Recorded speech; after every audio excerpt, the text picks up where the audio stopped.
சத்யா, இதுதான் உனக்கு பிரச்சனையா? நான் மாப்பிள்ளை கிட்ட பேசி உன்னையும் அம்மாவையும் அவரையே பார்த்துக்க சொல்றேன். ஏன் மாமா, நான் வேலைக்கு போறதே அவங்க கௌரவ குறைச்சலாம் நினைக்கிறாங்க. இதுல வாழ போற வீட்ல என் அம்மாவை கொண்டு போய் வச்சா என்னெல்லாம் சொல்லுவாங்களோ. இல்ல சத்யா, நான் அப்படி சொல்லல. மாமா, அதெல்லாம் நான் யாரையும் எதிர்பார்க்க வேணான்னு தான் நான் வேலைக்கு போகணும்னு கேக்குறேன். நான் வேலைக்கு போனா சம்பாரிச்சு ஏன் காசுல என் அம்மாவை பார்த்துப்பேன் சந்தோஷமா, இப்ப பாத்துக்கிற மாதிரியே. நீ சொல்றதெல்லாம் கரெக்டு தாம்மா. ஆனா இதை அவங்க எப்படி ஏத்துப்பாங்கன்னு எனக்கு தெரியல.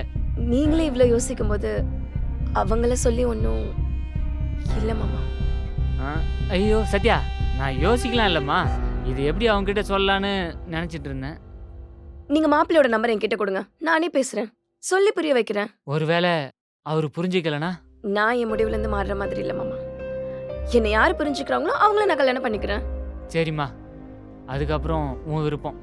நான் மாப்பிள்ளை நம்பர் அனுப்புறேன், நீயே பேசிக்க. சரி மாமா. இதோட ஃபுல் வீடியோ பார்க்க ஹேண்டில் கீழ இருக்க ப்ளே பட்டனை கிளிக் பண்ணுங்க.